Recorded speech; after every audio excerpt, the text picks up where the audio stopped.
Hello student, स्वागत है आपका यूपीएससी बीडीएस में, जिसमें हम पढ़ रहे हैं विजन आईएएस का पीटी 365। यह एनवायरनमेंट का है, जिसमें हमने पहले 8 पार्ट में हम इसको कवर अप कर चुके हैं। यह हमारा अंतिम और 9वां पार्ट होगा, जिसमें जितने बचे हुए टॉपिक हैं उनको कवर अप करेंगे।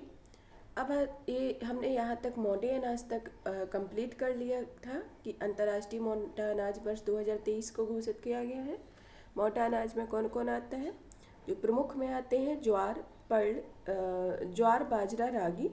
और जो गोंड मिलेट्स हैं उनमें आते हैं कंगनी, चेन्ना या बरनी, कुटकी, सांबा, कोडन। और छद में आते हैं कुट्टू और राजगिर। इसको हमने पढ़ा हुआ था पहले। मोटे अनाज का देखा है कि ये छोटे दाने वाले अनाजों में एक विविधतापूर्ण समूह से संबंधित होता है, जिसका प्रोटीन 7 से 12%, वसा 2 से 5% और कार्बोहाइड्रेट 65 से 75% और आहार युक्त फाइबर 15 से 20% होता है। मोटे अनाज के फायदे उपभोक्ता, किसान, पारितंत्र तीनों को होते हैं। उपभोक्ता को यह होते हैं, ये अनाज ग्लूटेन मुक्त होने के कारण सीलिएक रोगियों के लिए फायदेमंद होता है। ये टाइप 2 डायबिटीज, गैस्ट्रिक अल्सर या आंत के कैंसर से सुरक्षा प्रदान करता है। ये प्रोबायोटिक का भी काम करते हैं। ये कब्ज, अधिक गैस बनने जैसी समस्याओं को दूर करने में सहायक है। ये एनीमिया, यकृत विकार में अस्थमा को भी कम करने में सहायता करते हैं। और किसानों को इनकी खेती से जोखिम की संभावना कम होती है, क्योंकि ये चरम मौसम को सहन करने में सक्षम होते हैं। इनकी खेती में उर्वरकों, कीटनाशकों जैसे इनपुट्स की आवश्यकता कम पड़ती है। इन्हें मिश्रित फसल की खेती के तहत अंतर फसल के रूप में उगाया जा सकता है। अब आता है तीसरा, पारितंत्र। पारितंत्र में मोटे अनाज संधारणीय उपयोग और उत्पादन को बढ़ावा देते हैं। ये जलवायु कार्यवाही से जुड़े प्रयासों को बेहतर बनाने में मदद करते हैं। ये शून्य भुखमरी के लक्ष्य को प्राप्त करने में सहयोग करते हैं। ये बेहतर स्वास्थ्य कल्याण को भी बढ़ावा देते हैं। अब आता है प्रत्यक्ष धान बीज रोपण। ये सुर्खियों में क्यों रहा है? किसानों ने पंजाब में धान की रोपाई के लिए डीएसआर तकनीक को अपनाने से मना कर दिया है। डीएसआर क्या है? डीएसआर नर्सरी से रोपाई के बजाय खेत में बोए गए बीजों से धान की फसल तैयार करने की प्रक्रिया है। यह नर्सरी से रोपाई के बजाय खेत से बोए गए बीजों से धान की फसल तैयार करने की यह प्रक्रिया होती है। यह पानी बचाने वाली धान की बुआई की तकनीक है। डीएसआर को बीज बिखराव तकनीक या ब्रॉडकास्टिंग भी पद्धति भी कहा जाता है। अब इससे चावल की खेती की अन्य पद्धतियाँ कौन कौन सी हैं? चावल गहनता प्रणाली, प्रतिरोपण के तहत, और ड्रिलिंग पद्धति और जापानी पद्धति। जिसमें चावल गहनता प्रणाली, यह पद्धति सबसे पहले मेडागास्कर में विकसित हुई थी। यह 15 से 20% तक भूजल की बचत करती है, साथ ही चावल की उत्पादकता में भी सुधार करती है। प्रतिरोपण, इसके तहत बीजों का पहले नर्सरी में बोया जाता है, फिर 3-4 पत्ते दिखाई देने पर अंकुरण का मुख्य स्रोत में रोपण किया जाता है। इसके लिए अधिक श्रम की आवश्यकता होती है। ड्रिलिंग पद्धति, इसके तहत एक व्यक्ति हल से जमीन में गड्ढे बनाना चलता है और दूसरा व्यक्ति बीज बोता है। इस पद्धति में भूमि जोतने के लिए बैल का सबसे अधिक उपयोग किया जाता है। अब आती है जापानी पद्धति। जापानी पद्धति में बीजों को नर्सरी क्यारियों में बोया जाता है और फिर मुख्य खेत में रोपित किया जाता है। अब आता है प्रत्यक्ष धान बीजारोपण के लाभ और डीएसआर से जुड़ी चिंताएं। प्रत्यक्ष धान बीजारोपण के क्या लाभ है? यह श्रम बचत करता है और यह आसान और तेज बुआई के कारण बुआई निर्धारित समय सीमा में की जाती है। फसल 7 से 10 दिन पहले तैयार हो जाती है। इससे अगली फसलों को बोने के लिए कम समय मिल जाता है। जल की कुशलता में उपयोग किया जाता है, साथ ही इसमें जल की कमी को सहने की क्षमता होती है और मीथेन का कम उत्सर्जन होता है। इससे जुड़ी चिंताएं क्या है? रोपण पद्धति की तुलना में अधिक बीज की जरूरत पड़ती है। डीएसआर में लेजर तकनीक के जरिए भूमि समतल करना अनिवार्य है। इसकी लागत 1000 रुपये प्रति एकड़ आती है। रोपण पद्धति में इसका आवश्यकता नहीं होती है। प्रत्यक्ष बीज रोपण वाली कुछ फसलों को ठंडे स्थितियों में उगाना मुश्किल हो जाता है। शाकनाशी उपलब्ध नहीं है। डीएसआर के लिए बीज की आवश्यकता 8 से 10 किलोग्राम प्रति एकड़ है। इसके विपरीत रोपण पद्धति में 4 से 5 किलोग्राम प्रति एकड़ बीज की जरूरत पड़ती है। अब इसके मिसलेनियस में कौन कौन से हैं? पहला आता है right to repair portal. Right to repair portal हाल ही में उपभोक्ता मामले के विभाग ने इस संधारणीय उपयोग के माध्यम से पर्यावरण के लिए जीवन शैली लाइफ आंदोलन को बढ़ावा देने के लिए राइट टू रिपेयर एक समिति गठित की है। इससे संबंधित प्रमुख क्षेत्र कौन कौन से हैं? कृषि संबंधी उपकरण, मोबाइल फोन या टैबलेट, उपभोक्ता वस्तुएं, ऑटोमोबाइल तथा ऑटोमोबाइल उपकरण। राइट टू रिपेयर आंदोलन के बारे में। राइट टू रिपेयर आंदोलन के समर्थक कंपनियों को उपभोक्ता तथा मरम्मत करने वाली दुकानों के साथ रिपेयर पार्ट्स, उपकरण और उत्पाद की मरम्मत के लिए आवश्यक जानकारियां साझा करने की मांग करते रहते हैं। इससे उन उत्पादों का जीवन चक्र बढ़ाया जा सकता है और इन्हें अपशिष्ट में जाने से बचाया जा सकता है। राइट टू रिपेयर को अमेरिका और ब्रिटेन सहित यूरोपीय संघ ने मान्यता दी गई है। राइट टू रिपेयर से जुड़ी चिंताएं कौन कौन सी हैं? एप्पल, टेस्ला आदि जैसी बड़ी टेक कंपनियों ने इस अधिकार के खिलाफ निम्नलिखित तर्क दिए हैं। इसके अनुसार राइट टू रिपेयर से उपकरणों की मरम्मत करने वाला कोई तीसरा पक्ष उनकी बौद्धिक संपदा तक पहुंच प्राप्त कर लेगा। उनकी यह चिंता भी है कि अनुभवहीन व्यक्तियों द्वारा मरम्मत करने से उनके उपकरणों की सुरक्षा में खतरे में भी पड़ सकती है। अब इसके जो भारत में राइट टू रिपेयर के लिए रूपरेखा तैयार करने का क्या क्या महत्व रहा है? संधारणीय तकनीक से खपत को बढ़ावा देने में सहायक, उपभोक्ता और उत्पाद के खरीदारों को सशक्त बनाने में सहायक और नियोजित अप्रचलन की रणनीति को हतोत्साहित करने में सहायक और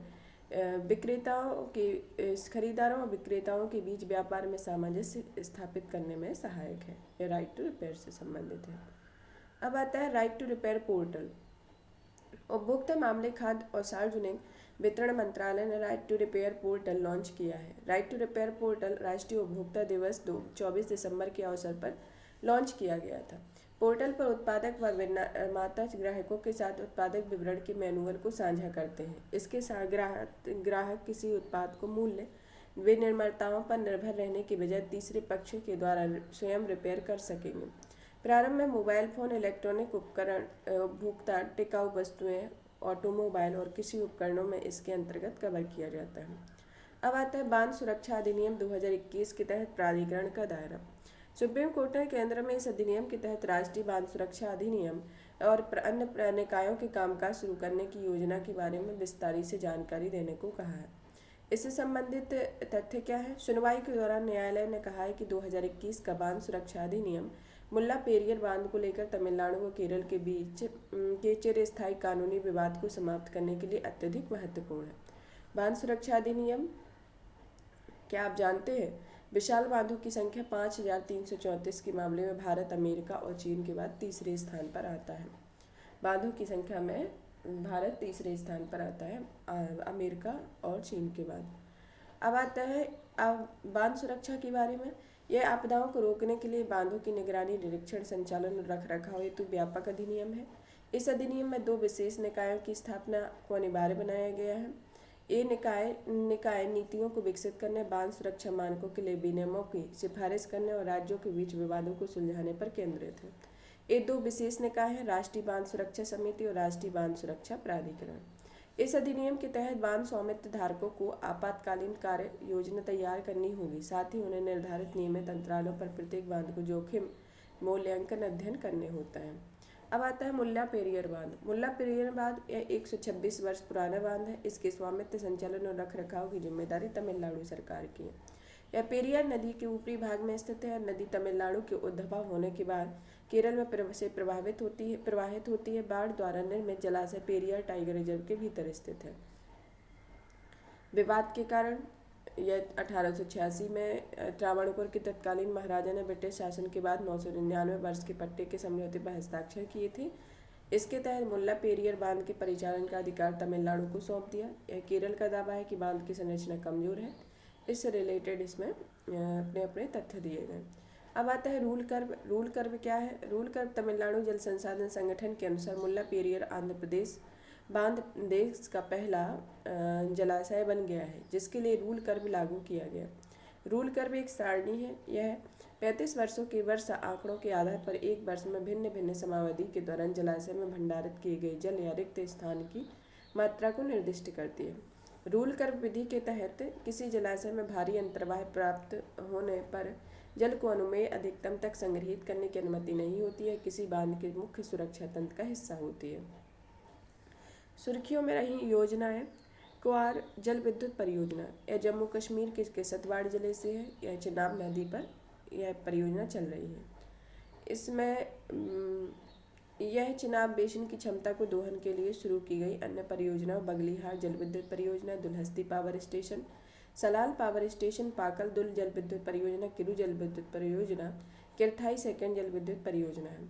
अब आता है अपर सियांग बहुउद्देशीय भंडारण परियोजना। यह अरुणाचल प्रदेश की इंक्योंग में ब्रह्मपुत्र नदी पर है और इसमें यह national hydro electric power corporation को 10 गीगावाट विद्युत ऊर्जा की भंडारण परियोजना के निर्माण का कार्य सौंपा गया है, जिसका मुख्य उद्देश्य चीन की सियांग नदी की जल डाइवर्जन योजना को प्रति संतुलित करना है, जो ब्रह्मपुत्र नदी को जल राशि प्रदान करती है।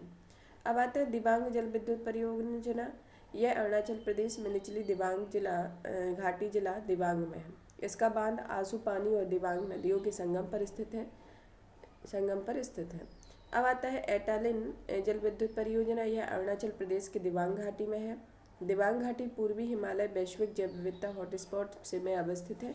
यह वनस्पतियों और जीवों की विशेष एवं स्थानिक प्रजातियों जैसे बाघ, clouded leopard, Asian golden cat, red panda आदि का अधिवास स्थल है। यह नदी दिबांग नदी है और इसे 2008 में प्रस्तावित किया था। अब आता है गहरे समुद्र में खनन। गहरे समुद्र में खनन। अंतर्राष्ट्रीय समुद्र तल प्राधिकरण की बैठक में 27वें सत्र के दौरान विशेषज्ञों ने गहरे समुद्र में खनन की चिंता जाहिर की है। उन्होंने रेखांकित किया है कि गहरे समुद्र में खनन से प्रजातियों और गहन समुद्री पर्यावरण के पारिस्थितिक तंत्र को नुकसान पहुंच सकता है। गहरे समुद्र के खनन के बारे में। गहरे समुद्र में खनन के तहत गहरे तल में कोबाल्ट, मैग्नीज, जस्ता और अन्य दुर्लभ धातुओं से संबद्ध आयस्कों को निकाला जाता है, जो विश्व के महासागरों के तलों में 54% किसी भी देश के राष्ट्रीय क्षेत्राधिकार से बाहर है। गहरे समुद्र में ऐसे कई दुर्लभ खनिज जैसे बैटरी, स्मार्टफोन, लैपटॉप और अक्षय ऊर्जा क्षमता के लिए आवश्यक है। ये दुर्लभ खनिज संसाधन 3 मुख्य संसाधनों के प्रकार हैं: polymetallic nodules, sea floor massive sulphide या पॉलीमेट्रिक सल्फाइड, या कोबाल्ट समृद्ध फेरो मैग्नीज क्रस्ट के अंतर्गत होते हैं। सागर नितल प्राधिकरण क्या है? इसे 1994 में अस्तित्व में आया था। इसका मुख्यालय किंगस्टन, जमैका में है और इसे 1922 राष्ट्रीय संयुक्त राष्ट्र समुद्री कानून अधिनियम 1982 के तहत लागू किया गया था। इसका उद्देश्य गहरे समुद्री नितल से संबंधित गतिविधियों से पैदा होने वाले हानिकारक प्रभावों से समुद्री पर्यावरण का प्रभावी संरक्षण सुनिश्चित करना है। इसमें 167 सदस्य देश, यूरोपीय संघ सहित 168 है, जिसमें भारत भी इसका सदस्य है। और इसके अन्य पॉइंट में अंकलोस ने 2 अन्य संस्थाओं की स्थापना की है। ये अंतर्राष्ट्रीय समुद्री कानून अधिकरण और महाद्वीपीय मग्न तट की सीमाओं पर आयोग है। अब आता है नदी परियोजनाएं। कलासा बंडूरी परियोजना। केंद्र में कलासा बंडूरी नहर निर्माण परियोजना के कार्यान्वयन के लिए मंजूरी प्रदान की गई है। इसके तहत महादई के 2 सहायक नदियों कलासा और बंडूरी से जल महालप्रभा नदी में स्थानांतरित किया जाएगा। यह मांडोवी कर्नाटक और महाराष्ट्र से होकर बहती है। महादई नदी को मांडोवी के नाम से जाना जाता है। इस परियोजना का लक्ष्य मांडोवी नदी पर कई बांधों का निर्माण करना है तथा उद्देश्य उत्तरी कर्नाटक के सूखा प्रभावित शहरों के लिए केवल पेयजल उपलब्ध कराना है। पूर्वी राजस्थान नहर परियोजना। हाल ही में नदियों को आपस में जोड़ने संबंधी विशेष समिति की 20वीं बैठक संपन्न हुई। इस बैठक में समिति में ILR की राष्ट्रीय परिप्रेक्ष्य योजना को एक हिस्से के रूप में पूर्वी राजस्थान नहर परियोजना के साथ पार्वती काली सिंध चंबल संपर्क नहर परियोजना का एकीकरण करने का विचार करने का प्रस्ताव को मंजूरी दी है। यह इसका गठन सितंबर 2014 में नदियों को जोड़ो कार्यक्रम के आपसी परामर्श के जरिए लागू किया गया है। इसके अंतर्गत चंबल बेसिन के भीतर जल के अंतर बेसिन स्थानांतरण की परिकल्पना की गई है तथा यह चैनलों का एक नेटवर्क तैयार करेगा जो राजस्थान में 23.67% क्षेत्र और राज्य में 41.13% आबादी जल आपूर्ति करेगा। अब आता है रिपोर्ट एवं सूचकांक। Fostering effective energy transaction. इसको जारी करता विश्व आर्थिक मंच है। यह रिपोर्ट अलग अलग देशों के ऊर्जा संक्रमण की वार्षिक प्रगति के मानकों के रूप में ऊर्जा संक्रमण सूचकांक का उपयोग करती है। यह सूचकांक ऊर्जा त्रिकोण के 3 आयामों ऊर्जा संक्रमण को सक्षम बनाने आयामों पर आधारित होती है। ऊर्जा संक्रमण से तात्पर्य ऊर्जा उत्पादन और खपत के लिए जीवाश्म ऊर्जा स्रोतों के स्थान पर पवन ऊर्जा और सौर ऊर्जा के नवीनीकरण ऊर्जा स्रोतों को अपनाना है। अब आता है पर्यावरण प्रदर्शन सूचकांक। इसको जारी करता है विश्व आर्थिक मंच ने Yale centre for environment law and policy और Columbia university centre for international earth science information network के सहयोग से तैयार किया है। ईपीआई का प्रकाशन द्विवार्षिक रूप से किया जाता है। इसे 2002 में पर्यावरणीय संधारणीयता सूचकांक के रूप में आरंभ किया गया था। ईपीआई जलवायु परिवर्तन, प्रदर्शन, पर्यावरणीय स्वास्थ्य और पारिस्थितिकी तंत्र की जीवटता के आधार पर 180 देशों को रैंकिंग प्रदान करता है और भारत इसमें 180वें स्थान पर है। अब आता है REN अक्षय ऊर्जा नीति नेटवर्क 21 की नवीनीकरणीय ऊर्जा 2022 ग्लोबल स्टेट्स रिपोर्ट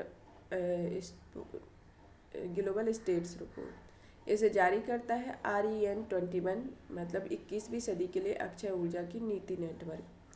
21वीं सदी के अक्षय ऊर्जा नीति नेटवर्क विज्ञान, सरकारी, गैर सरकारी संगठनों और उद्योग जगत के प्रतिनिधियों का एकमात्र वैश्विक समुदाय है। यह समुदाय सामूहिक रूप से नवीनीकरणीय ऊर्जा के तेजी से विस्तार के लिए कार्य करता है।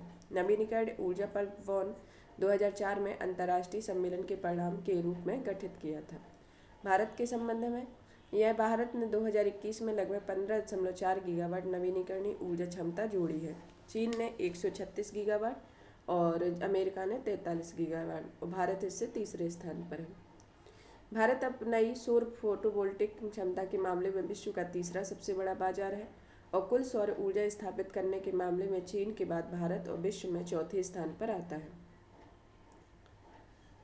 अब 2021 में ऊर्जा क्षमता जोड़ने के लिए भारत की रैंकिंग। भारत ने नई सौर तापन क्षमता वृद्धि के मामले में दूसरे स्थान पर है। भारत जल विद्युत क्षमता में तीसरे स्थान पर और एथेनॉल उत्पादन में भारत 5वें स्थान पर है। अब आता है रीन्यूएबल कैपेसिटीज स्टैटिस्टिक्स 2022। इसको जारी करता है अंतर्राष्ट्रीय नवीनीकरण ऊर्जा एजेंसी इरना। इरना एक अंतर्राष्ट्रीय संगठन है जो देशों को संधारणीय ऊर्जा संसाधन विकल्प अपनाने में सहायता करता है। भारत की कुल नवीनीकरण ऊर्जा क्षमता में पिछले वर्ष की तुलना में 9% की वृद्धि हुई है। अब आता है वर्ष 2021 में अक्षय ऊर्जा उत्पादन लागत। इसके जारी करता भी इरना है अंतर्राष्ट्रीय नवीनीकरण ऊर्जा एजेंसी। इसके निम्नलिखित अक्षय ऊर्जा बेहतर हुई प्रतिस्पर्धा पर प्रकाश डाला गया है। जीवाश्म ईंधन की बढ़ती बचत, लागत, प्रौद्योगिकी सुधार और अक्षय ऊर्जा लागत में गिरावट आदि। अब आता है अक्षय ऊर्जा और रोजगार वार्षिक समीक्षा रिपोर्ट 2022। इसे भी इरना और अंतर्राष्ट्रीय श्रम संगठन द्वारा प्रकाशित किया जाता है। यह विश्व स्तर पर अक्षय ऊर्जा से जुड़े रोजगार के नवीनतम अनुमान प्रदान करना है और इसमें वैश्विक जल विद्युत ऊर्जा में भारत का योगदान लगभग 18% है और इसके बाद ब्राजील आता है। अब आता है नवीनीकरणीय ऊर्जा रिपोर्ट 2022। इसे अंतर्राष्ट्रीय ऊर्जा एजेंसी के द्वारा जारी किया जाता है। इसके मुख्य बिंदु है अगले 5 वर्षों में होने वाले वैश्विक विद्युत क्षमता विस्तार में 90% हिस्सा नवीनीकरणीय ऊर्जा का होगा। इसका अधिकांश हिस्सा भारत में होगा। इस रिपोर्ट में यह अनुमान लगाया गया है कि 2022 से 2027 की अवधि में 145 गीगावाट की अतिरिक्त क्षमता के साथ भारत अपनी नवीनीकरणीय ऊर्जा दक्षता को लगभग दोगुना कर लेगा और 3/4 हिस्सा सौर फोटोवोल्टिक ऊर्जा का होगा। इसके बाद अब तटीय पवन ऊर्जा 15% हिस्सा और शेष हिस्सा जल विद्युत का होगा। अब आता है वर्ल्ड एनर्जी एम्प्लॉयमेंट रिपोर्ट 2022। इसको जारी करता है अंतर्राष्ट्रीय ऊर्जा एजेंसी। यह रिपोर्ट वैश्विक ऊर्जा कार्यबल की एक व्यापक सूची प्रदान करती है जिसके मुख्य निष्कर्ष में यह 2019 में 65 मिलियन से अधिक लोगों को रोजगार प्रदान करता है। यह वैश्विक रोजगार के लगभग 2% के बराबर है। अब आता है वर्ल्ड एनर्जी आउटलुक 2022। इसे जारी करता है अंतर्राष्ट्रीय ऊर्जा एजेंसी। इसके मुख्य बिंदु में रूस द्वारा यूक्रेन पर आक्रमण किए जाने के कारण दुनिया प्रथम वैश्विक ऊर्जा संकट का सामना कर रही है। इस रिपोर्ट के अनुसार भारत ने कोयला उत्पादन में विस्तार जारी रखा है और यह 2030 के आसपास अपने चरम पर होगा। अब आता है ग्लोबल विंड रिपोर्ट 2022। इसे जारी करता है ग्लोबल विंड एनर्जी काउंसिल। इस रिपोर्ट में तेजी से आपस में जुड़ रहे विश्व में पवन ऊर्जा की क्षमता में बढ़ाने में के समक्ष आ रही सभी चुनौतियों का परीक्षण करना है। इन चुनौतियों में आपूर्ति श्रृंखला संबंधी भू राजनीतिक, सामाजिक प्रभाव, दुष्प्रचार, साइबर सुरक्षा और क्रिप्टो करेंसी आदि शामिल हैं। और ग्लोबल विंड एनर्जी काउंसिल पवन ऊर्जा उद्योग के लिए एक अंतर्राष्ट्रीय व्यापार संगठन है। अब आता है आंकड़ों में भारत के पर्यावरण की स्थिति। इसे जारी करता है विज्ञान और पर्यावरण केंद्र। इसके निष्कर्ष बिंदु में भारत में 2022 में 16 राज्यों में 280 हीट वेव वाले दिन दर्ज किए हैं, जो एक दशक में सर्वाधिक है। इसमें असामान्य रूप से गर्म रहे हिमाचल प्रदेश, उत्तराखंड, जम्मू कश्मीर, जिसमें अप्रैल उत्तर पश्चिम और मध्य भारत के लिए सबसे गर्म माह माना जाता है। अब आता है इन्वेस्टी स्टेट्स इंडिया 2022। इसे जारी करता है राष्ट्रीय सांख्यिकी कार्यालय। इन्वी स्टेट्स के माध्यम से एक ही प्रकाशन में बड़ी संख्या में आंकड़ों के साथ प्रदर्शित किया गया है। साथ ही इसे कई सार्वजनिक संस्थानों के प्रकाशनों में रिपोर्ट्स के आधार पर संकलित किया जाता है, जिसका उद्देश्य पर्यावरण संबंधी ज्ञान में सुधार हेतु सांख्यिकी आंकड़े उपलब्ध कराना है। इन्वी स्टेट में डेटा को पर्यावरण सांख्यिकी के विकास के लिए फ्रेमवर्क के अलग अलग खंडों के आधार पर 6 वर्गों में वर्गीकृत किया गया है। पर्यावरण सांख्यिकी के विकास के फ्रेमवर्क में एक बहुउद्देशीय वैचारिक और बहुसांख्यिकी फ्रेमवर्क है, जिसकी प्रगति व्यापक और एकीकृत है। इसके तहत निम्नलिखित वैज्ञानिक वैचारिक नींव पर विचार किया गया है। पहला, इसके तहत लोगों एवं उनकी जनसांख्यिकी, सामाजिक और आर्थिक गतिविधियां इत्यादि घटकों को पर्यावरण का अभिन्न अंग माना जाता है।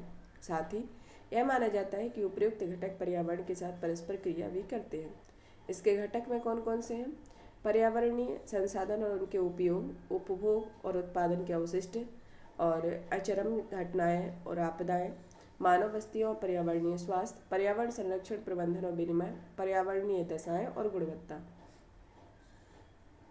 यह टॉपिक हमारा यहाँ खत्म होता है। अब आते हैं भूगोल। भूगोल के बारे में करंट में क्या क्या मुद्दे रहे हैं, इसको देखते हैं। भूगोल समुद्र तल का प्रसार।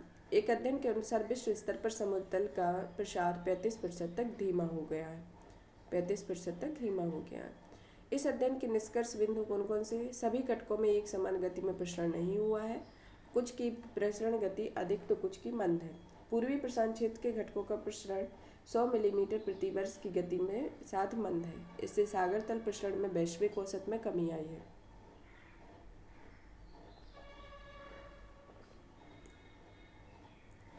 इस मंद विस्तार के लिए रिपोर्ट में 2 कारकों की पहचान की गई है। पहला, ऊपर उठते बादल। दूसरा, मेंटल से होने वाले संवहन में परिवर्तन। मेंटल में होने वाले संवहन के तहत पृथ्वी के आंतरिक भाग में ऊष्मा का परिवर्तन पृथ्वी की सतह की ओर होता है। और समुद्र तल के विस्तार के बारे में देखते हैं। यह एक भूवैज्ञानिक प्रक्रिया है। इसमें पृथ्वी की सबसे बाहरी परत भूपर्पटी का निर्माण होता है। 2 विवर्तनिक प्लेटों के प्रसार के कारण रिक्त स्थान का निर्माण होता है और पृथ्वी के आंतरिक भाग से मैग्मा निकलकर इस रिक्त स्थान को भर देती है। यह मैग्मा ठंडा होकर एक नवीन महासागरीय परपटी का निर्माण करता है। ये गतिविधियां मध्य महासागरीय कटक के समीप घटित होती हैं। कटक समुद्र तल के ऊपर की ओर उठने वाली बड़ी पर्वत श्रृंखलाएं होती हैं। इसको दिखाया गया है कि कौन अपसारी प्लेट है, रूपांतरित प्लेट, अभिसारी प्लेट और महासागरीय रिफ्ट क्षेत्र को दिखाया गया। वर्ष 1950 के बाद छठी बार लालिना की स्थिति तीसरे वर्ष में भी बनी हुई है। इसमें दिखा है तीसरे वर्ष भी बनी हुई है। भारतीय मौसम विभाग के आंकड़ों के अनुसार सितंबर 2020 में भूमध्य रेखीय प्रशांत महासागर में ला निना की स्थिति बनी हुई है। इस प्रकार की स्थिति का तीसरा वर्ष भी जारी है। अन्य संबंधित तथ्य में पिछले 24 महीने से अर्थात सितंबर 2020 में यह स्थिति लगातार बनी हुई है। अगले 6 महीने तक इसके ऐसे ही बने रहने की संभावना है। यही कारण है कि इसे ट्रिपल डिप लालिना के रूप में वर्गीकृत किया गया है। लालिना के बारे में, लालिना मौसम से जुड़ी परिघटना है जो प्रशांत महासागर से उत्पन्न होती है। इसे लिटिल गर्ल के रूप में जाना जाता है। यह परिघटना तब होती है जब पूर्वी भूमध्य रेखीय प्रशांत महासागर में समुद्री सतह पर तापमान सामान्य से अधिक हो जाता है, अधिक ठंडा हो जाता है। इसकी वजह से ईईएसपी यानी दक्षिणी अमेरिका के उष्णकटिबंधीय पश्चिमी तट पर एक मजबूत उच्च दबाव का क्षेत्र बनता है। यह एल नीनो की विपरीत स्थिति है। एल नीनो को लिटिल बॉय या क्राइस्ट चाइल्ड के रूप में जाना जाता है। एलईपी में असामान्य रूप से समुद्री सतह पर गर्म तापमान इसकी विशेषता है। यह मानसून को कमजोर करने के लिए जाना जाता है। ला निना और एल नीनो एक साथ एल नीनो दक्षिणी दोलन के क्रम से ठंडे और गर्म चरण है। इनके कारण पूर्वी और मध्य प्रशांत महासागर के जल का तापमान बदलता रहता है। आमतौर पर एल नीनो और ला निना प्रत्येक 4 से 5 वर्षों में घटित होते हैं तथा ला निना की तुलना में एल नीनो की आवृत्ति अधिक होती है। ला निना के प्रभाव क्या है? इसकी वजह से भारत में अधिक मानसून वर्षा होती है। अटलांटिक महासागर और बंगाल की खाड़ी में लगातार तथा तीव्र हरिकेन और चक्रवात आते हैं। पेरू और इक्वाडोर में सूखे की स्थिति उत्पन्न होती है। ऑस्ट्रेलिया में भारी बाढ़ आती है तथा पश्चिमी प्रशांत और हिंद महासागर में सोमालियाई तट से दूर के क्षेत्रों में उच्च तापमान देखा जाता है। ऐसा माना जाता है कि भारत में हीट वेव की हालिया घटनाओं के पीछे लानिना उत्तरदायी रहा है और कमजोर लानिना के कारण तापमान अंतर कम हो गया है। इसलिए भारत में आने वाले पश्चिमी विक्षोभ भी कमजोर पड़ गए हैं। इस कारण भारत में शायद ही वर्षा कराने वाली गर्म पछुआ पवनों का आगमन हुआ है।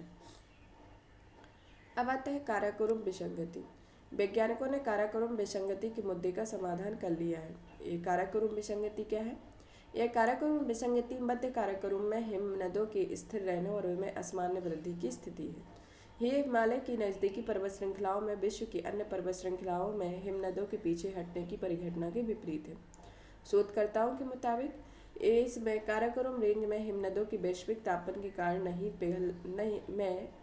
पिघलने के कारणों की व्याख्या के लिए नए सिद्धांत की पुष्टि की गई है। पिछले अध्ययनों में इस विसंगति के बनने और बने रहने के लिए तापमान की भूमिका रेखांकित किया गया है। पहली बार इस विसंगति के लिए वर्षा को जिम्मेदार माना है। एक काराकोरम रेंज देख लेंगे जहाँ से सिंधु नदी प्रवाहित होती है और ये ग्रेट हिमालय रेंज दिखाया गया है। काराकोरम विसंगति के कारण क्या कहें? पश्चिमी विक्षोभ का फिर से सक्रिय होना इस विसंगति को पैदा करने और बनाए रखने में सहायक रहा है। हाल के दशकों में काराकोरम के मुख्य हिमनदीय क्षेत्रों में हिमपात को बढ़ाने में पश्चिमी विक्षोभ के योगदान में लगभग 27% की वृद्धि हुई है। वहीं पश्चिमी विक्षोभ से भिन्न स्रोतों से प्राप्त वर्षा में लगभग 17% की कमी आई है। काराकोरम हिमालय पर पश्चिमी विक्षोभ में जुड़ी शीतकालीन वर्षा इस विसंगति के बनने के प्रमुख कारणों में से एक है। अब आता है हिंदुकुश हिमालय क्षेत्र अधिक महत्वपूर्ण प्राकृतिक वैश्विक संपदा है। यह 8 देशों में 3500 किलोमीटर तक फैला हुआ है। यह पश्चिमी अफगानिस्तान से लेकर पाकिस्तान, चीन, नेपाल, भूटान और बांग्लादेश होते हुए पूर्व म्यांमार तक विस्तृत है। ये हमारे ज्योग्राफी का टॉपिक कंप्लीट होता है। अब आता है आपदा प्रबंधन से जुड़े करंट में क्या क्या मुद्दे रहे हैं। जोशीमठ के संदर्भ में जोशीमठ भूधसाव की घटना। जोशीमठ को भूस्खलन और भूधसाव प्रभावित क्षेत्र घोषित किया गया है। जोशीमठ का उत्तराखंड में जोशीमठ का क्या महत्व है? यह बद्रीनाथ, हेमकुंड साहिब और अंतर्राष्ट्रीय स्कीइंग गंतव्य ओली जैसे प्रसिद्ध तीर्थ स्थलों का प्रवेश द्वार है। यह आदि शंकराचार्य द्वारा स्थापित 4 प्रमुख मठों में से एक, अन्य 3 द्वारकापुरी और श्रृंगेरी में है। भारतीय सशस्त्र बलों के लिए सामरिक रूप से महत्वपूर्ण और यहाँ सेना की सबसे महत्वपूर्ण छावनियों में से एक स्थित है। इसकी लोकेशन कहाँ पर है ये देख लेते हैं। अब आता है भूधसाव के बारे में। भूधसाव पृथ्वी की उप सतह से भू सामग्रियों को हटाने या उनके विस्थापन के कारण पृथ्वी की सतह पर क्रमिक रूप से धंसना या अचानक धसाव को भूधसाव कहते हैं।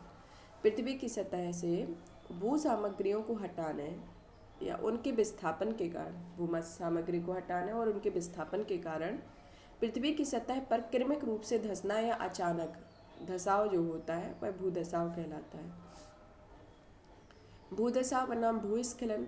भूधसाव धरातल के धीरे धीरे धंसने को संदर्भित करता है, जबकि मृदा और चट्टान के अचानक एवं तेजी से नीचे की ओर गति को भूस्खलन कहा जाता है। भूमि के धसाव के क्या कारण हैं?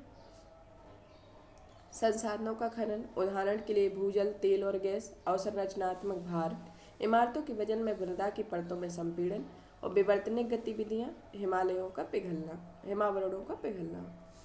अब जोशीमठ को भूधसाव के प्रति अत्यधिक संवेदनशील बनाने के पीछे कारक क्या है? यह पहाड़ों के मध्य भाग में ढलानों पर स्थित है। दूसरा, यह शहर के आसपास का क्षेत्र अत्यधिक भारी सामग्री की मोटी परत से ढका हुआ है। तीसरा, यह पश्चिम में कर्मनाशा और पूर्व में ढकलाना नदियों से घिरा हुआ है। जोशीमठ के दक्षिण में धौलीगंगा और उत्तर में अलकनंदा नदियां बहती हैं। इसके ऊपरी इलाके में हिमपात और कम सहसंयोजक विशेषताओं के साथ अत्यधिक अपशिष्ट अपक्षय चट्टानें हैं। जोशीमठ लगभग वक्रता थ्रस्ट पर स्थित है। यह एक विवर्तनिक भ्रंश रेखा है। साथ ही यह स्थान मुख्य भूगर्भिक भ्रंश रेखा मेन सेंट्रल थ्रस्ट और पांडुकेश्वर थ्रस्ट के भी बहुत निकट है। यह प्राचीन भूस्खलन मलबे पर निर्मित शहर है, अर्थात यह चट्टान के बजाय रेत और पत्थर के जमाव पर टिका हुआ है, जिसमें भार को वहन करने की क्षमता अधिक नहीं होती है। वहन क्षमता पर ध्यान दिए बिना अनियोजित निर्माण और अकुशल जल निकासी की भू दिखासाव के कारक रहे हैं। संबंधित तथ्य में महेश चंद्र मिश्रा समिति 1976। सरकार ने हिमालयी सीमा के निकट भूदशाओं के सर्वेक्षण के लिए महेश चंद्र मिश्रा समिति का गठन किया है। इस समिति की रिपोर्ट में निष्कर्ष बिंदु में कौन कौन से हैं? जोशीमठ एक पुराने भूस्खलन क्षेत्र पर स्थित है और इस क्षेत्र में भार को वहन करने की क्षमता अधिक नहीं है। अगर विकासात्मक गतिविधियां निरंतर जारी रहती है तो जोशीमठ धंसा रह जाता है। सिफारिशों में भारी निर्माण कार्य, ढलानों पर कृषि एवं वृक्षों की कटाई पर प्रतिबंध लगाया जाता है तथा धरातल के मध्य से वर्षा जल के रिसाव को रोकने के लिए एक पक्की जल निकासी प्रणाली, कुशल सीवेज सिस्टम और टकराव को रोकने के लिए नदी के किनारों पर सीमेंट ब्लॉक का निर्माण करना है। अब आता है चक्रवात असानी। चक्रवात असानी क्या है, यह सुर्खियों में क्यों रहा है? चक्रवात असानी के भारतीय मौसम विज्ञान के अनुसार चक्रवात असानी एक गंभीर चक्रवाती तूफान के रूप में बदल गया है। यह बंगाल की खाड़ी के दक्षिणी पूर्वी क्षेत्रों में विकसित किया गया था। उष्णकटिबंधीय चक्रवात के बारे में पहले नंबर तो असानी चक्रवात के बारे में पढ़ते हैं कि असानी क्या है। असानी 2022 में उत्तरी हिंद महासागर क्षेत्र में पहला चक्रवाती तूफान है। इस चक्रवात को यह नाम श्रीलंका को दिया गया है। यह सिंहली भाषा से असानी का अर्थ क्रोध होता है। असानी के बाद बनने वाले चक्रवात को सितरंग कहा गया है। यह थाईलैंड द्वारा दिया गया नाम है। भारत द्वारा नामित आगामी चक्रवात घूर्णी, प्रवाहो, छार और मुरासो है। अब पढ़ते हैं उष्णकटिबंधीय चक्रवात के बारे में। असानी नाम कहाँ से दिया गया है? श्रीलंका से। और असानी का अर्थ क्या होता है? क्रोध। अब आता है उष्णकटिबंधीय चक्रवात के बारे में। उष्णकटिबंधीय चक्रवात विनाशकारी तूफान होते हैं। ये भूमध्य रेखा के निकट गर्म समुद्री जल से उत्पन्न होते हैं। इनके निर्माण में क्या अनुकूल स्थितियां रहती हैं? इसके लिए 27 डिग्री सेंटीग्रेड से अधिक तापमान वाली बड़ी समुद्री सतह होनी चाहिए। कोरियोलिस बल की उपस्थिति, ऊर्ध्वाधर पवन की गति में आंशिक बदलाव, पहले से मौजूद कमजोर निम्न दबाव का क्षेत्र या निम्न स्तर का चक्रवाती परिसंचरण, समुद्री तल प्रणाली के ऊपर ऊपरी अपसरण होता है। अब आता है चक्रवात का नामकरण कैसे होता है, इसके बारे में देखते हैं। 6 क्षेत्रीय विशेषीकृत मौसम विज्ञान केंद्रों को चक्रवाती तूफानों पर सलाह जारी करने और इनका नामकरण करने की शक्ति दी गई है। इन केंद्रों में भारतीय मौसम विज्ञान और 5 क्षेत्रीय उष्णकटिबंधीय चक्रवात चेतावनी केंद्र शामिल हैं। बंगाल की खाड़ी और अरब सागर में चक्रवातों का नामकरण सितंबर 2004 से शुरू हुआ था। चक्रवातों में विक्षोभों के प्रकार और पवन की गति है कि निम्न दाब में पवन की गति 31 से कम होनी चाहिए, अवदाब में 31 से 49, गहन अवदाब में 49 से 61, चक्रवाती तूफान में 61 से 88, गंभीर चक्रवाती तूफान में 88 से 117 और बृहद चक्रवात में 221 से अधिक होती है। संबंधित सुर्खियों में फुजीवारा इफेक्ट। फुजीवारा इफेक्ट क्या है? एनामोर और गार्डो नाम के 2 चक्रवातों के 2 चक्रवातों ने फुजीवारा इफेक्ट को प्रदर्शित करते हुए आपस में अंतरक्रिया की है। फुजीवारा इफेक्ट की निम्न विशेषताओं में उष्णकटिबंधीय चक्रवाती के बीच अंतरक्रिया है। इसके तहत एक ही महासागर क्षेत्र में लगभग एक ही समय में 2 या अधिक चक्रवातों का निर्माण होता है। दोनों चक्रवातों के केंद्र एक दूसरे से 1400 किलोमीटर से कम दूरी पर होते हैं। उनकी तीव्रता पर एक अवदाब और 100 पर टाइफून के बीच की होती है। फुजीवारा इफेक्ट के परिणाम किसी एक या दोनों चक्रवात के मार्ग और तीव्रता में परिवर्तन हो सकता है। कुछ दुर्लभ मामलों में दोनों चक्रवातों का विलय होकर एक बड़े चक्रवात का निर्माण हो जाता है। अब आता है डवारिक टेक्निक। डवारिक टेक्निक क्या है? डवारिक टेक्निक को विकसित करने वाली अमेरिकी मौसम विज्ञानी बर्नॉन डवारिक का हाल ही में निधन हो गया है। डवारिक तकनीक एक सांख्यिकी पद्धति है। इसके अंतर्गत उष्णकटिबंधीय चक्रवातों की तीव्रता का आकलन किया जाता है। इसके लिए उपग्रह इमेजरी पर आधारित क्लाउड पैटर्न का उपयोग किया जाता है। इस तकनीक में उष्णकटिबंधीय चक्रवात की तीव्रता का मात्रात्मक अनुमान लगाने के लिए उन्नत अवरक्त या दृश्य उपग्रह इमेजरी का इस्तेमाल किया जाता है। यह उष्णकटिबंधीय चक्रवातों की तीव्रता को 1 से 8 स्केल पर मापता है। इन मापकों को टी नंबर्स कहा जाता है और अंतिम आउटपुट करंट इंटेंसिटी नंबर होता है। अब आता है बम चक्रवात। बम साइक्लोन क्या है? बम चक्रवात को विस्फोटक उत्पत्ति करने वाले चक्रवात के रूप में जाना जाता है। यह एक मौसमी परिघटना है जो तब घटित होती है जब निम्न दाब वाली प्रणाली के तहत वायुमंडलीय दाब में तीव्र और अत्यधिक गिरावट होती है। दाब में इस तीव्र गिरावट के दौरान तेज प्रवाह होता है। इससे भारी हिमपात, तीव्र प्रवन प्रवाह और तूफान सहित विनाशकारी मौसम हो सकता है। बम चक्रवातों की उत्पत्ति आमतौर पर सर्दियों के महीनों में होती है, हालांकि इनकी उत्पत्ति अन्य मौसमों के दौरान भी हो सकती है। बम चक्रवात अधिकतर मध्य अक्षांशों से उत्पन्न होते हैं, जैसे पूर्वी संयुक्त राज्य अमेरिका, यूरोप और एशिया। अब आता है चक्रवात मंडोस। चक्रवात मंडोस तमिलनाडु और आंध्र प्रदेश का दक्षिणी भाग है। यह यूएई के कारण प्रभावित है जिसके लैंडफॉल होने की आशंका थी।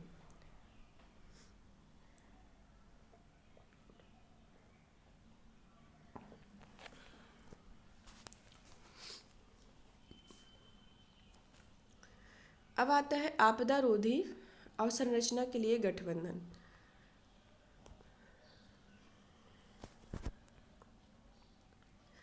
भारत ने CDRI के साथ हेडक्वार्टर एग्रीमेंट पर हस्ताक्षर किए हैं। इसमें CDRI एक स्वतंत्र और अंतर्राष्ट्रीय कानूनी संस्था का दर्जा मिल गया है। हेडक्वार्टर एग्रीमेंट के बारे में, हेडक्वार्टर एग्रीमेंट किसी अंतर्राष्ट्रीय संगठन या मेजबान देश के बीच एक समझौता है। यह समझौता संचरण के सुचारू संचालन के लिए आवश्यक विशेषाधिकारों और उन्मुक्तियों का निर्धारण करता है। यह समझौता CDRI को संयुक्त रूप से अधिनियम के 1947 के तहत सभी अधिकारियों, उन्मुक्तियों तथा विशेषाधिकारियों के साथ अंतर्राष्ट्रीय स्तर पर कार्य करने में सक्षम बनाएगा। भारत ने संयुक्त राष्ट्र के विशेषाधिकारों और उन्मुक्तियों पर अभिशमय को प्रभावी बनाने के लिए संयुक्त राष्ट्र अधिनियम 1947 को अधिनियमित किया था तथा संयुक्त राष्ट्र महासभा ने इस अभिशमय को 1946 में अपनाया था। अब आते हैं अंतर्राष्ट्रीय कानूनी संस्था के बारे में। इस संस्था का संबंध सार्वजनिक अंतर्राष्ट्रीय कानून के तहत अधिकारों और दायित्वों के सज्जित संस्थानों से है। इनमें देश, अंतर्राष्ट्रीय संगठन और गैर सरकारी संगठन भी शामिल हैं। अंतर्राष्ट्रीय संगठन का दर्जा मिलने से CDRI को निम्नलिखित अनुमति प्राप्त हो जाएगी। पहला, विशेषज्ञों की भारत में नियुक्ति करना और सदस्य देशों में विशेषज्ञों को भारत लाने की अनुमति। दूसरा, विश्व स्तर पर फंड के इस्तेमाल और सदस्य देशों के अंशदान प्राप्त करने की अनुमति। तीसरा, आपदा रोधी अवसंरचना विकसित करने में राष्ट्र की सहायता के लिए तकनीकी विशेषज्ञता उपलब्ध कराने की अनुमति। चौथा, देश में आपदा रोधी अवसंरचना को बढ़ावा देने के लिए अंतर्राष्ट्रीय संपर्क का लाभ उठाने की अनुमति। अब आता है संयुक्त राष्ट्र चार्टर अनुच्छेद 104 से 105 में संयुक्त राष्ट्र को उसके प्रत्येक सदस्य के राज्य क्षेत्र में ऐसे कानूनी क्षमता, विशेषाधिकार और उन्मुक्ति लाभ उठाने की अनुमति देता है। ये इसके कार्यों के संचालन तथा उद्देश्यों के लिए आवश्यक है। अब आता है आपदा रोधी अवसंरचना गठबंधन। ये क्या है? इसका मुख्यालय नई दिल्ली में है। इसकी उत्पत्ति CDRI राष्ट्रीय सरकारों, संयुक्त राष्ट्र की एजेंसियों, कार्यक्रमों, बहुपक्षीय विकास बैंकों व वित्त पोषण तंत्रों, निजी क्षेत्रों, शैक्षणिक व अन्य संस्थानों की बहुहितधारक वैश्विक भागीदारी है। इसे 2019 में संयुक्त राष्ट्र जलवायु कार्यवाही शिखर सम्मेलन न्यूयॉर्क में भारत के प्रधानमंत्री ने लॉन्च किया था। इसका उद्देश्य अवसंरचना प्रणाली को जलवायु और आपदा जोखिम को सहने लायक बनाने और उसे बढ़ावा देने के लिए लॉन्च किया गया था। इससे सतत विकास सुनिश्चित होगा।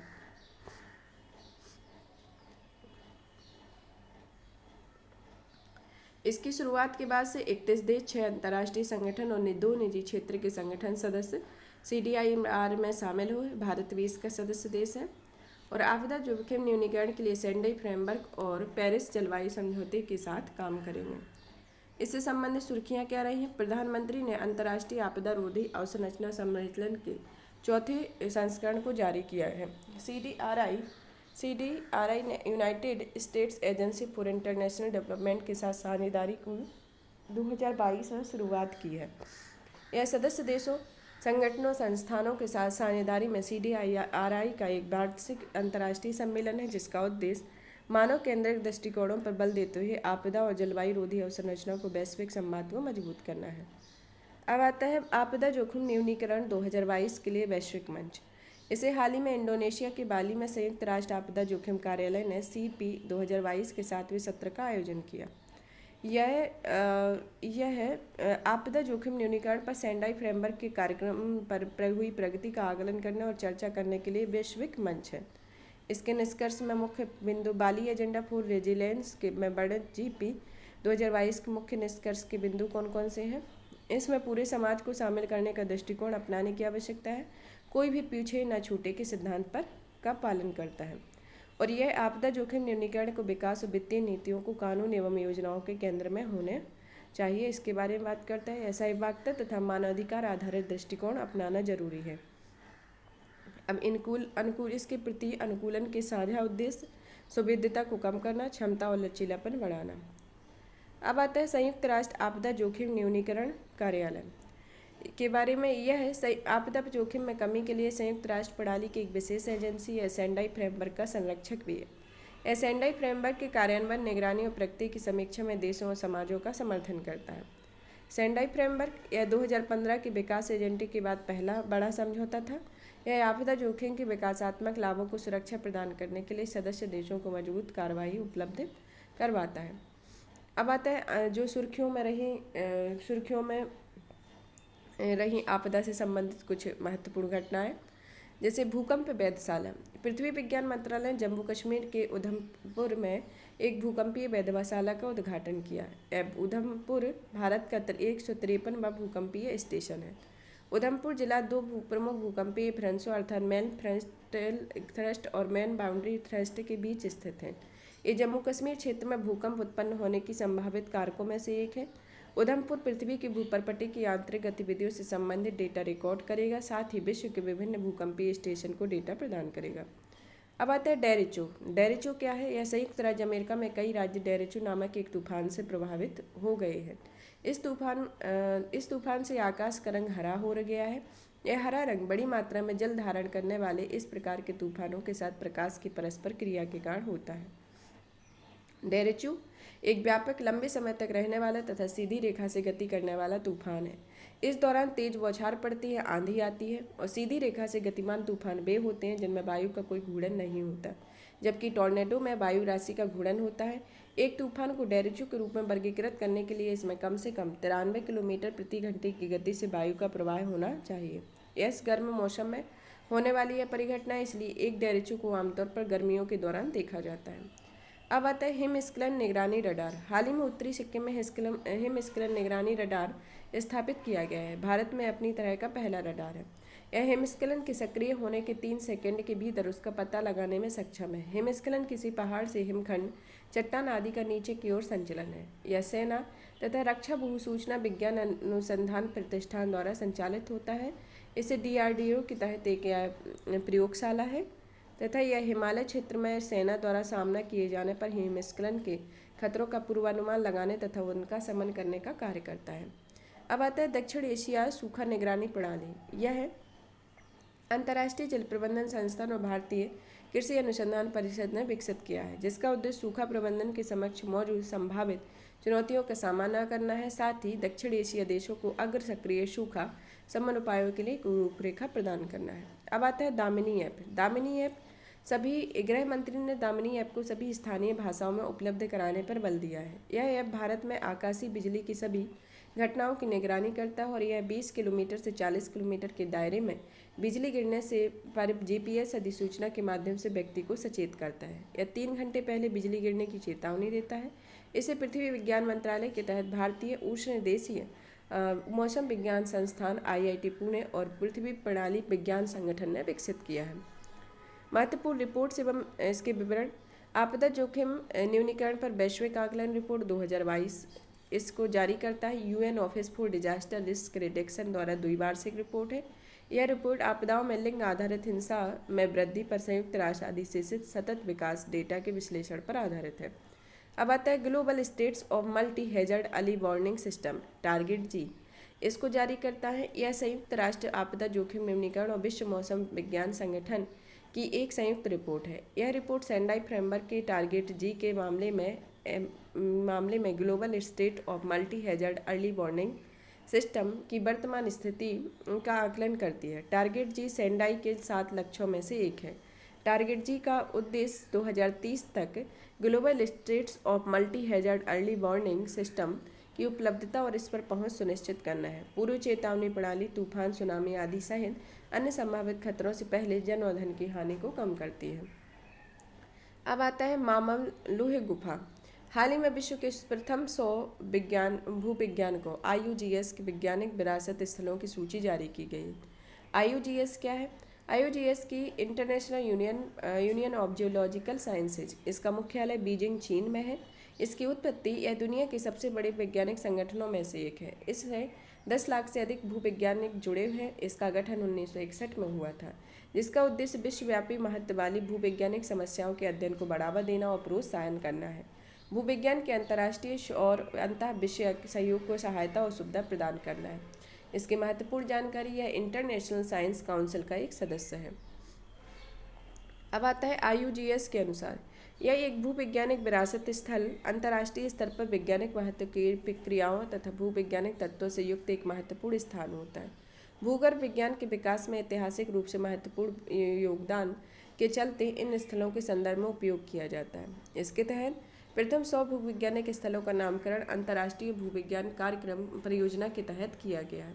इस परियोजना में IGCP 731 नाम दिया गया है। यह यूनेस्को के एक ज्ञान केंद्र के रूप में कार्य करता है। यह भूविज्ञान के क्षेत्र में अंतर्राष्ट्रीय वैज्ञानिक सहयोग को बढ़ावा देता है। इसके तहत क्या क्या उदाहरण है? Tectonic, stratigraphic, sedimentology, petrological, mineralogy, hydrology, palaeontology, geomorphology होता है। मामुपाह गुफा क्या है? यह मामलुह गुफा को क्रेम मामलुह के नाम से भी जाना जाता है। यह भारतीय उपमहाद्वीप की चौथी सबसे लंबी गुफा है। इसकी लंबाई लगभग 7 किलोमीटर है। मामलुह गुफा मेघालय के पूर्वी खासी हिल्स के जिले में सोहेरा में स्थित है। इसे चेरापूंजी के रूप में जाना जाता है और वर्ष 1844 में पहली बार लेफ्टिनेंट यूल नामक एक ब्रिटिश अधिकारी ने इसकी खोज की थी। यह लगभग 4503 मीटर की ऊंचाई पर स्थित यह गुफा मेघालयन युग से संबंधित है। यह अपनी स्टेलेग्माइट और अन्य शैली संरचनाओं के कारण जानी जाती है। इस गुफा के अंदर गहरा कुंड है, जिसका निर्माण गुफा से गुजरने वाले 5 अलग अलग नदियों द्वारा हुआ है। मेघालय युग कब था? यह होलोशुन युग का सबसे नवीनतम खंड है, जो 4200 साल पहले शुरू हुआ था। ये इसका विकास क्रम दिखाया गया है इसके माध्यम से।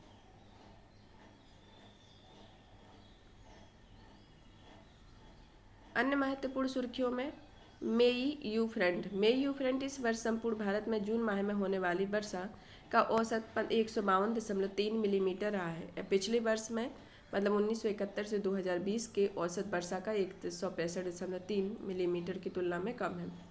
मेयू फ्रंट यह पश्चिमी प्रशांत क्षेत्र पर एक सक्रिय वर्षा का दौर है। यह भारतीय क्षेत्र में आर्द्रता में व्यापक कमी करता है।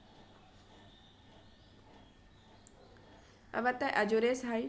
इस अध्ययन के अनुसार व्यापक अजोरेस हाई प्रणाली के कारण पश्चिमी भूमध्य सागर में असामान्य रूप से शुष्क स्थिति उत्पन्न हुई है। इसमें आर्मेनियन प्रायद्वीप भी शामिल है। इस प्रायद्वीप का मुख्य रूप से स्पेन और पुर्तगाल अधिकार क्षेत्र है। अजोरेस हाई एक उपोष्णकटिबंधीय उच्च दाब प्रणाली है। अब आता है हाइड्रोक्लोरिक फैब्रिक। यह इंग्लैंड में हाइड्रोक्लोरिक फ्रैक्चरिंग या फैक्रिंग से प्रतिबंध हटाया गया है। फैक्रिंग क्या है? एसएल चट्टानों से गैस और तेल निकालने की एक तकनीक है।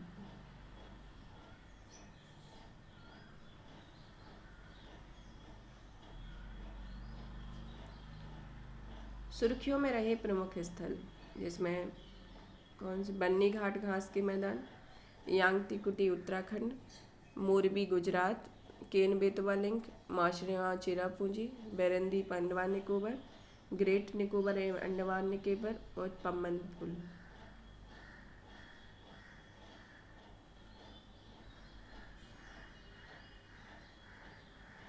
यांगटीकुटी घाटी उत्तराखंड में है। यह कई हिमनदों की वृद्धि और जलवायु परिवर्तनता के साथ समन्वय प्रदर्शित करती है। बन्नी घास घास के मैदान यह गुजरात में है। यह कच्छ जिले में एशिया का सबसे बड़ा बेहतरीन घास का मैदान है। मोरबी पुल गुजरात में है। यह मच्छू नदी के पार निर्मित केबल पुल टूट गया है। और मासिमराम और चिरापूंजी जून माह में पूरे देश में औसत से ज़्यादा वर्षा का एक दिन में हुई है। अंडमान और निकोबार द्वीप में बैरन द्वीप, यह प्रस्फुटन के संकेतों की जांच के लिए इसका बारीकी से निरीक्षण किया गया और एकमात्र यह दक्षिण एशिया का सक्रिय ज्वालामुखी है। ग्रेट अंडमान निकोबार में यह वन जल एवं पर्यावरण जलवायु मंत्रालय ने विकास परियोजना के लिए पर्यावरण मंजूरी प्रदान की है और भारत का सबसे दक्षिणी बिंदु इंदिरा पॉइंट यहीं स्थित है। पम्बन द्वीप, यह भारत का पहला वर्टिकल लिफ्ट सी ब्रिज है। इसे रेलवे विकास निगम लिमिटेड द्वारा बनाया जा रहा है। केन बेतवा लिंक का संचालन की दूसरी बैठक नई दिल्ली में हुई। यह नदियों को आपस में जोड़ने के लिए राष्ट्रीय परिप्रेक्ष्य योजना के लिए पहली परियोजना है। सुर्खियों में रही अंतर्राष्ट्रीय प्लेस कौन कौन से हैं, जैसे चिनाब नदी, पाकिस्तान में रतले और क्वार जल विद्युत परियोजनाओं के निर्माण की आपत्ति जताई है जो जम्मू कश्मीर में है। और इसमें साबरमती नदी गुजरात में, यह प्रधानमंत्री ने इस पर निर्मित अटल पुल का निर्माण किया है। इसकी सहायक नदी सेई, वाकल, हरनाव, हाथमती और श्रावस्त्र है। और नर्मदा नदी प्रधानमंत्री ने सरदार सरोवर बांध में जल लाने हेतु मुंज मांडवी नर्मदा शाखा नहर का उद्घाटन किया है। और बेतवा नदी या बरदा नदी में बेदती नदी या बरदा नदी कर्नाटक के पर्यावरणीय समूह ने बेदती या बरदा नदियों को जोड़ने की परियोजना की आलोचना की है। इस कारण ये सुर्खियों में रहा। कामेंग नदी या ब्रह्मपुत्र की सहायक नदी है। यह विद्युत मंत्रालय ने 600 मेगावाट क्षमता का कामेंग हाइड्रो पावर स्टेशन बनाया है। कुशियारा नदी, यह कैबिनेट ने बांग्लादेश के साथ इसके जल निकासी के समझौता ज्ञापन पर मंजूरी दी है। यह बराक नदी की शाखा है। सुकापईका नदी, यह नदी महानदी की वितरका या शाखा है और ये राष्ट्रीय हरित अधिकरण ने अगले 6 महीने में इस नदी का पुनरुद्धार करने का निर्देश दिया है। अब आता है प्राणहिता नदी। इस नदी को पुष्करालु उत्सव का आयोजन किया गया है। गोदावरी नदी की सबसे बड़ी सहायक नदी है। अब आता है भौगोलिक विशेषताएं।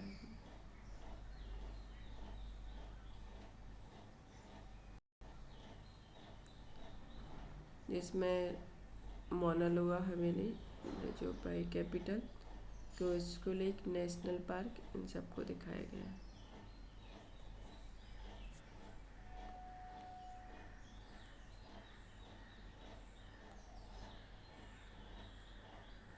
सुर्खियों में कौन कौन से देश रहे हैं? Italy, Republic of the Congo, Philippines, Iraq. इसकी लोकेशन देखते जाएंगे।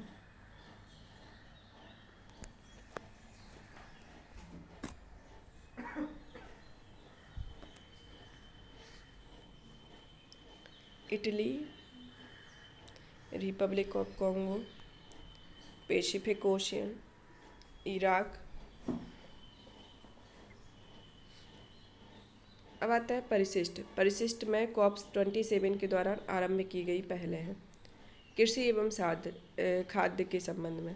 इस पहल का आरंभकर्ता agriculture innovation mission for climate है। यह पहल है, इसको आरंभकर्ता संयुक्त अरब अमीरात और यूएसए है। इसमें भारत सदस्य नहीं है।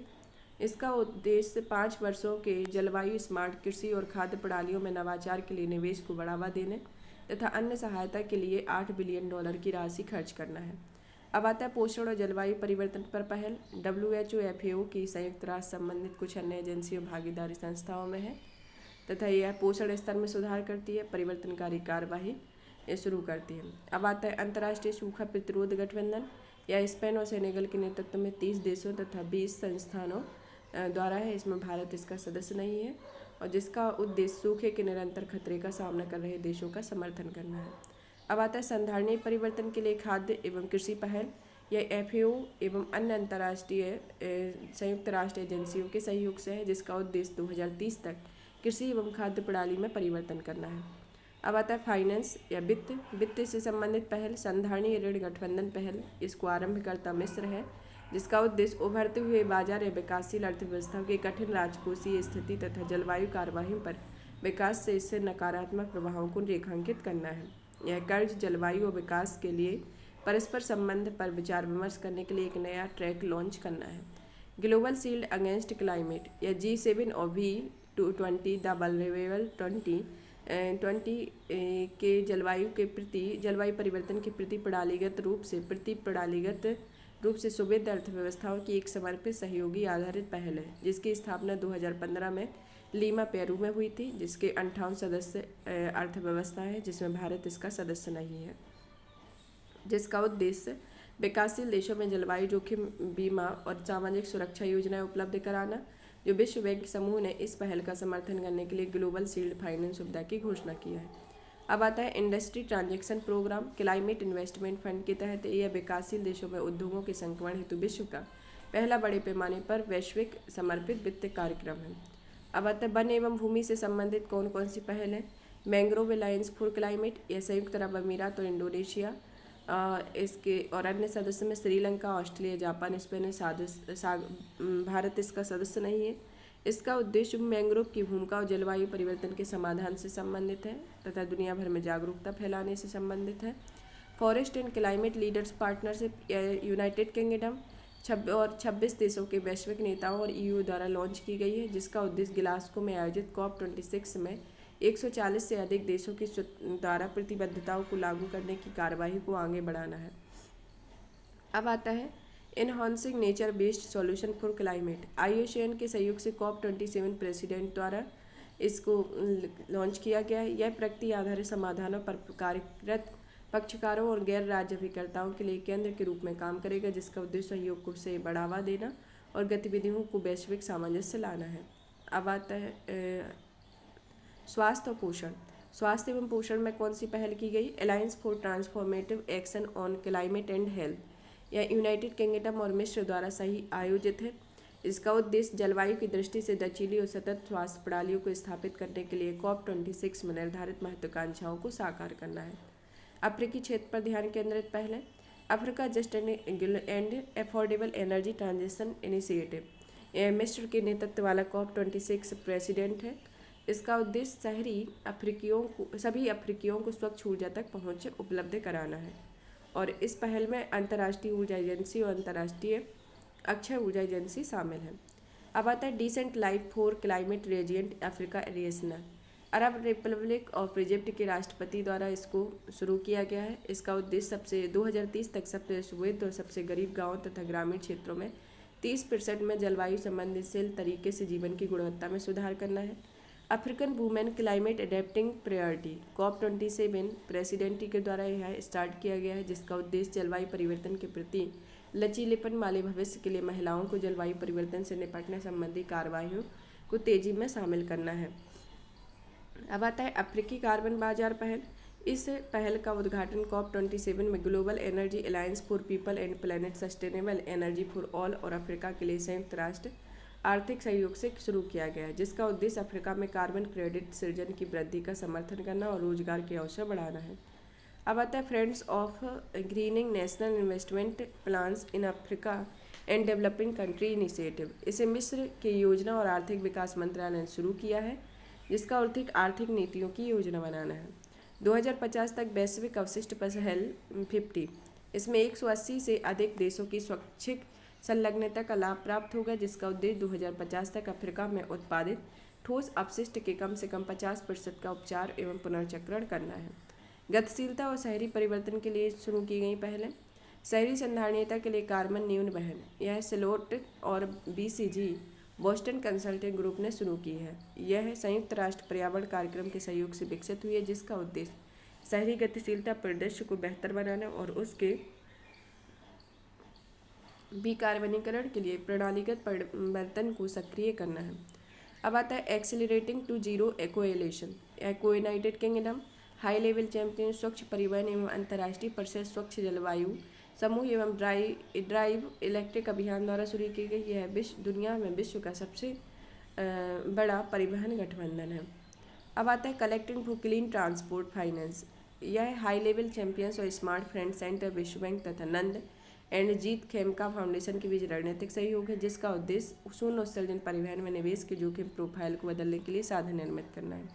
अब आता है zero emission vehicle emerging market camping. यह यूएसए के द्वारा स्टार्ट किया गया है, जिसका उद्देश्य एक वर्षीय अभियान है जो उभरती बाजारों में शून्य उत्सर्जन करने वाले यात्री वाहनों के उपयोग में तेजी लाने का प्रयास करेगा। अब आता है sustainable urban resilience for the next generation initiative.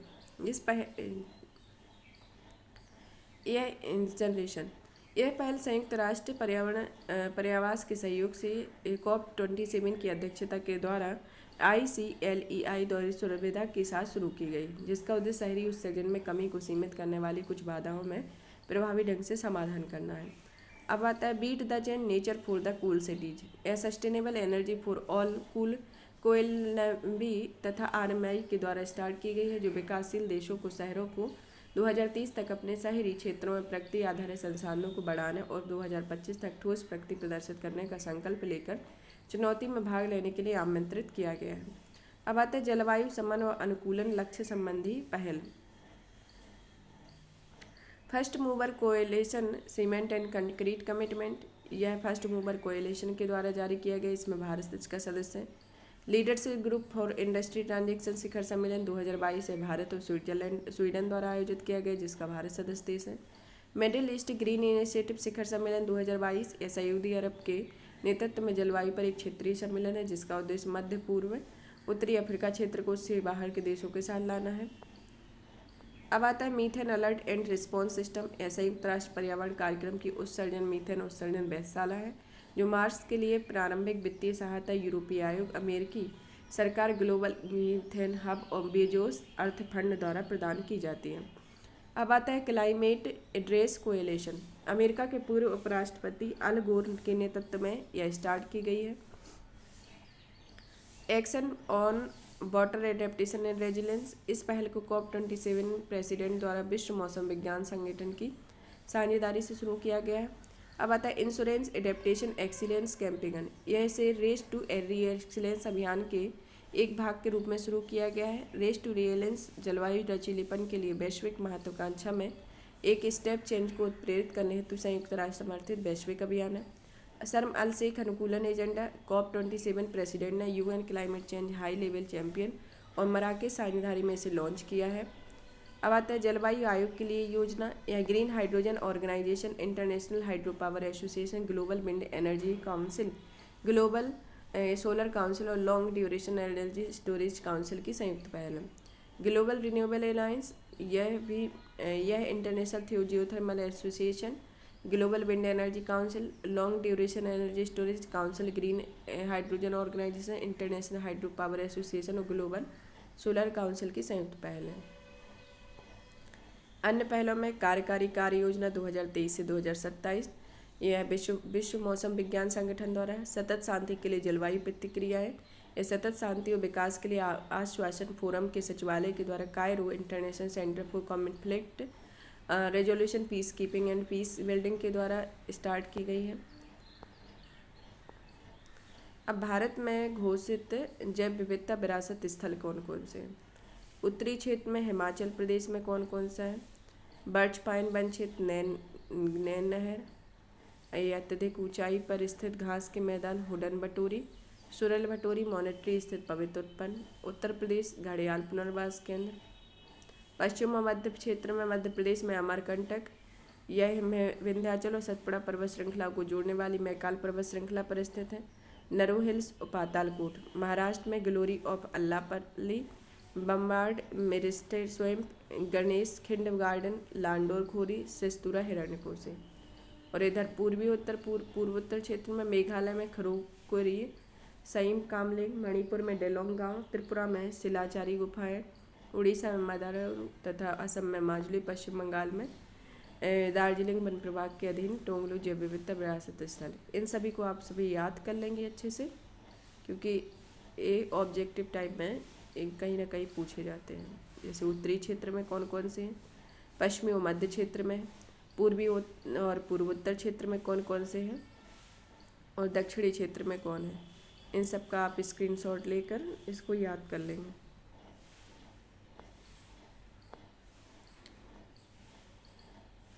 New Ramsar site in India, इसमें देखते हैं जम्मू कश्मीर में कौन कौन सी शामिल इसे की गई है, और इसको ये अभी हाल ही में इसमें कुछ 8 रामसर साइट को शामिल किया है, जिसमें से पहली है करीकली पक्षी अभ्यारण्य। यह मानव निर्मित आर्द्रभूमि है जिसे 1972 में पक्षी अभ्यारण्य घोषित किया था। पल्लीकरनई मास रिजर्व फॉरेस्ट, यह प्राकृतिक आर्द्रभूमि है जो ताजे जल की कक्ष भूमि और आंशिक रूप से लवण युक्त आर्द्रभूमि से युक्त है। और पिचवारम मैंग्रोव, यह प्राकृतिक आर्द्रभूमि है जो भारत के सबसे बड़े मैंग्रोव पारितंत्रों में से एक है, जो बेल्लार या कोडिमम नदियों के ज्वार नदियों के बीच स्थित है। अब आता है कुथनकुलम पक्षी अभ्यारण्य, मानव निर्मित आर्द्रभूमि है जो महत्वपूर्ण पक्षी और जैव विविधता क्षेत्र है यहाँ पर। अब आता है मन्नार की खाड़ी समुद्री बायोस्फीयर रिजर्व, यह प्राकृतिक आर्द्रभूमि है जो यह दक्षिण एशिया और दक्षिण पूर्व एशिया का पहला समुद्री बायोस्फीयर रिजर्व है। बेंगनूर आर्द्रभूमि, यह मानव निर्मित आर्द्रभूमि है, यह महत्वपूर्ण पक्षी और जैव विविधता क्षेत्र का एक हिस्सा है। अब आता है बेल्लोड पक्षी अभ्यारण्य, यह मानव निर्मित आर्द्रभूमि है, यह प्रवासी पक्षियों के लिए सेंट्रल एशियन फ्लाईवे में स्थित है। वेदांथल पक्षी अभ्यारण्य मानव निर्मित आर्द्रभूमि है। उदय मार्तंडपुरम पक्षी अभ्यारण्य, यह भी मानव निर्मित आर्द्रभूमि है। चित्रांगुड़ी पक्षी अभ्यारण्य, यह भी मानव निर्मित है, यह तमिलनाडु वन विभाग के अधिकार क्षेत्र में आती है। सुचिंद्रम थेलरूर आर्द्रभूमि पर से यह मानव निर्मित आर्द्रभूमि है तथा यह 12मासी अंतःस्थलीय तालाब यहाँ निर्मित है, मानव निर्मित। बुदुबूर पक्षी अभ्यारण्य, यह मानव निर्मित, यह भी मानव निर्मित आर्द्रभूमि है। कांजीरकुलम पक्षी अभ्यारण्य, यह भी मानव निर्मित आर्द्रभूमि है जो 1989 से एक संरक्षण क्षेत्र घोषित किया गया है। अब आता है सांख्य सागर आर्द्रभूमि, यह भी मानव निर्मित आर्द्रभूमि है। सिरपुर आर्द्रभूमि, यह भी मानव निर्मित है। यशवंत सागर भी मानव निर्मित है। सतकोशिया गार्ज, यह प्राकृतिक आर्द्रभूमि है। अंशुपा झील, यह प्राकृतिक आर्द्रभूमि है। हीराकुंड जलाशय, यह भी मानव निर्मित आर्द्रभूमि है। तम्पारा झील प्राकृतिक आर्द्रभूमि है। हाईगम आर्द्रभूमि संरक्षण रिजर्व, यह भी प्राकृतिक आर्द्रभूमि है। सालबुक वेटलैंड कंजर्वेशन रिजर्व प्राकृतिक आर्द्रभूमि है। महाराष्ट्र के अंतर्गत आती है ठाणे क्रीक, यह प्राकृतिक आर्द्रभूमि है। कर्नाटक में रंगनथिट्टू पक्षी अभ्यारण्य, यह प्राकृतिक आर्द्रभूमि है। मिजोरम में पाला आर्द्रभूमि, यह प्राकृतिक आर्द्रभूमि है। और नंदा झील, यह प्राकृतिक आर्द्रभूमि है। इसमें ताजे जल की मौसमी दलदल भी शामिल है। यह दलदली ज्वारी नदी की प्रमुख सहायक नदी है जो black headed ibis, buyer-tailed swallow, common Kingfisher आदि है। इसके आप सभी मुख्य इम्पोर्टेंट पॉइंट याद कर लेंगे और जो अभी हाल ही में आर्द्रभूमि घोषित हुई हैं उनको थोड़ा अच्छे से याद कर लेंगे। और यह हमारा यहाँ पर एनवायरनमेंट का PT 365 फिनिश होता है। और भी इसी तरीके के PT 365 को कंटिन्यू करने के लिए चैनल को लाइक करें, सब्सक्राइब करें, शेयर करें। धन्यवाद।